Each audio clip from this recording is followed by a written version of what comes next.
Hi everyone, welcome to Mathematical Wisdom. First, this is a short introduction for me. I am Amisha Rao. I had done my undergrad from LSR College and masters from IIT Kanpur, and I have recently qualified written examination of ISS 2023. So here I am covering varied difference method of time series. So let's start with time series this method. कुछ components होते हैं time series के, जैसे हमें पता है जो हम ये मार्क कर रहे हैं ट्रेंड, सीजनल वेरिएशन और साइक्लिक वेरिएशन, इन सबको हम मेजर आउट कर सकते हैं. We can measure this. So इनको हम बोलेंगे determinantal. They can be determined. अब हमारे पास सिर्फ एक ऐसा कंपोनेंट बचा है जो हम डिटरमाइन नहीं कर सकते, that is random component, and this component is not in our hand. So हम जब भी हमें ये कंपोनेंट मेजर करना होता है तो हम रेजिडुअल अप्रोच यूज़ करते हैं. रेजिडुअल अप्रोच में हम क्या करते हैं, सबसे पहले हम ट्रेंड कंपोनेंट मेजर कर लेते हैं by some method, then seasonal variation measure कर लेते हैं, साइक्लिक वेरिएशन मैनेज कर लेते हैं, और बाद में जब ये सारे कंपोनेंट्स हमारे मैनेज हो जाएं, इफ़ कंडीशन हमारी ये है कि मॉडल जो है हमारा वो एडिटिव मॉडल है, अगर ये कंडीशन है तो हम अपना जो टाइम सीरीज़ का डेटा है उसमें से ये सारे कंपोनेंट सब्ट्रैक्ट कर लेंगे. We are able to measure the random component. So this is the first approach. और second approach ये है कि if the model is multiplicative,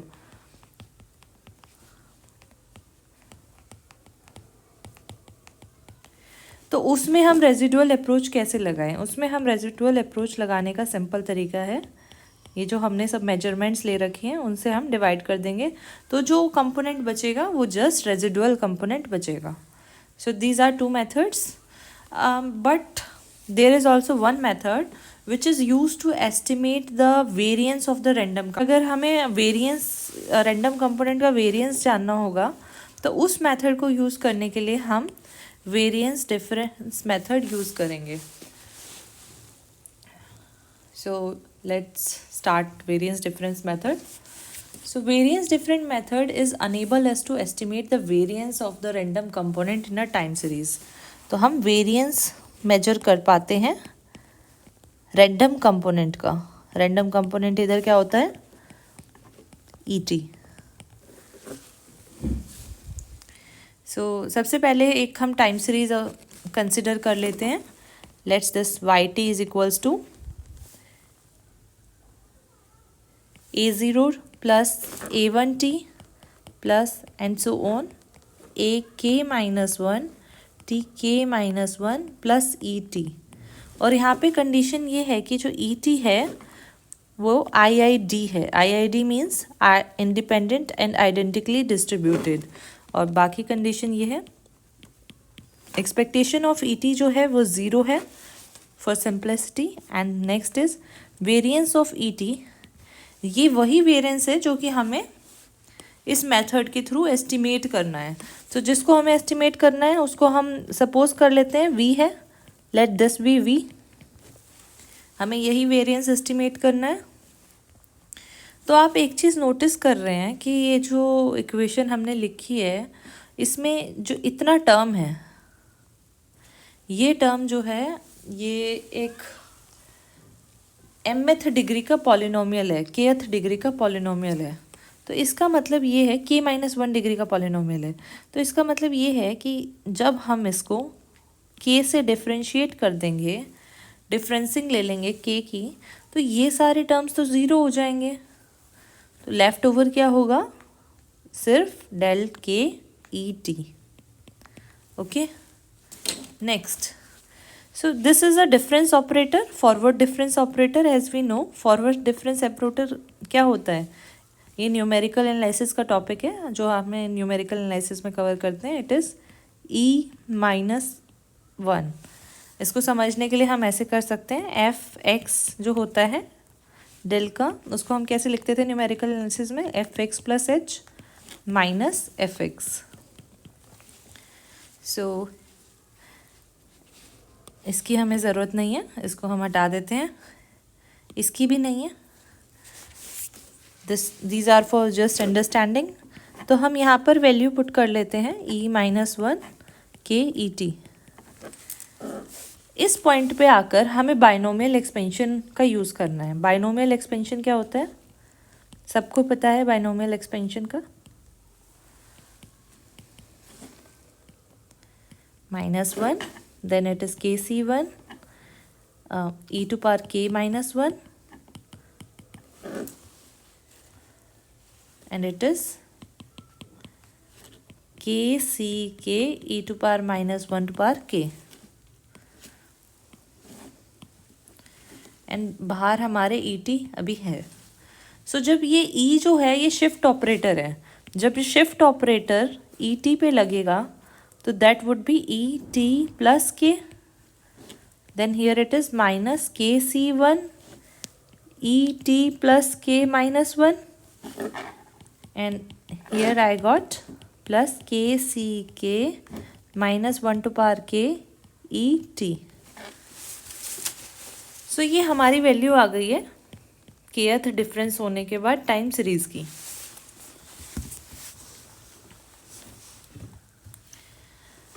तो इसके बाद हम एक सिंपल काम कर लेते हैं, हम इसका एक्सपेक्टेशन ले लेंगे। एक्सपेक्टेशन ऑफ डेल के वाई टी क्या होगा? हम इधर ऑब्जर्व कर सकते हैं कि यहाँ पे जितने भी टर्म्स हैं वो उसमें एक्सपेक्टेशन है, उसमें ये रैंडम कंपोनेंट है, और जो हमारा रैंडम कंपोनेंट है उसकी हमने एक्सपेक्टेशन पहले ही ज़ीरो एज्यूम कर रखी है। तो डेफिनेटली इन जब सबका सम करेंगे तो this will be zero.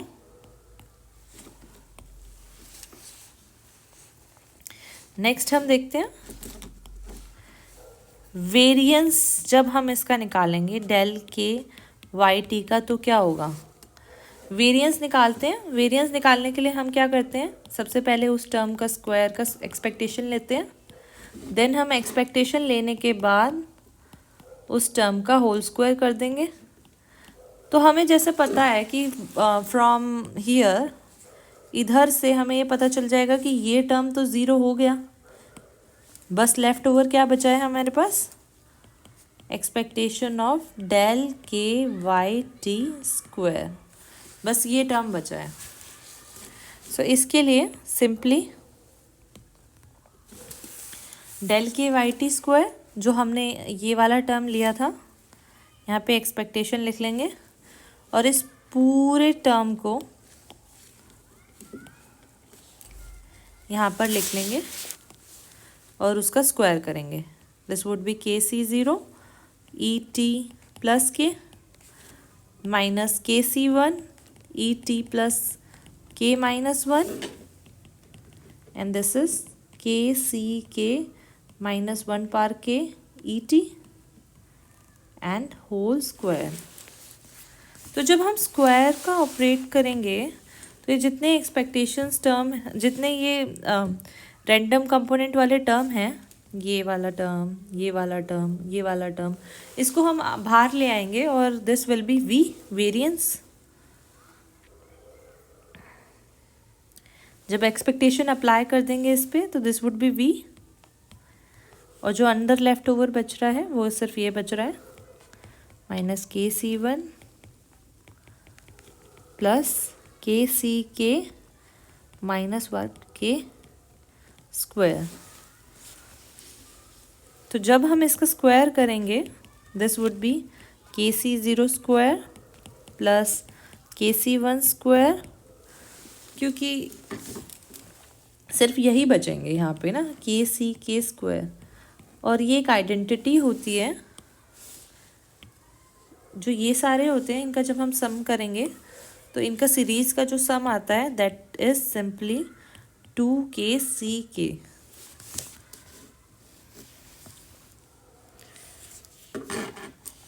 So we get variance of del k by t which is equal to variance of del k et and which is here v of 2k ck. So we use this thing and this thing, हम इन दोनों terms को ले लेते हैं। सो ये यहाँ पे क्या बनेगा, v del k Y T, 2k ck को हम डिनोमिनेटर में एडजस्ट कर लेते हैं, दिस विल बी v। तो ये वो v है जिसको हमें एस्टिमेट करना था, तो हमारे पास वो v आ गया है। अच्छा, सो v तो आ गया है हमारे पास, बट क्वेश्चन ये होता है कि हमें ये v कैसे पता चलेगा कि ये यही v है। तो इसके लिए हम सबसे पहले अलग अलग k के लिए for different case, like for k equals to 1, k equals to 2, k equals to 3, हम डेल के वाई टी निकालेंगे और फिर उसका वेरिएंस निकालेंगे, देन डिवाइड करेंगे 2k ck से, और हम वो v यूज़ करेंगे जिस पे जो वेरिएंस है वो स्टेबलाइज हो जाएगा। क्या हो जाएगा, स्टेबल हो जाएगा। जिस k पे, जिस एट विच पॉइंट k, जहाँ पे हमारा v जो है स्टेबल हो जाएगा, वो हमारा वेरिएंस होगा। सो यहाँ पे एक हमारी FMS जो बुक है, फंडामेंटल ऑफ अप्लाइड FAS, उसमें एक क्वेश्चन है, वो सिर्फ एक ही क्वेश्चन गिवन है, तो हम उसको देख लेते हैं। Find the variance of a random component, यहाँ पे हमें वेरिएंस निकालना है रैंडम कंपोनेंट का, in the following series of the variance method. देखिए हमें यहाँ पे t दे रखा है, y t दे रखा है, t दे रखा है, y t दे रखा है, तो यहाँ पे कुछ लगभग 25 पॉइंट है। 25 पॉइंट्स की हमें टाइम सीरीज दे रखी है, टाइम सीरीज हमें यहाँ पे गिवन है। तो यहाँ देख सकते हैं ये t और y t सारी वैल्यूज़ लिख दी है। देन हम यहाँ पे डिफरेंस टेबल बना रहे हैं।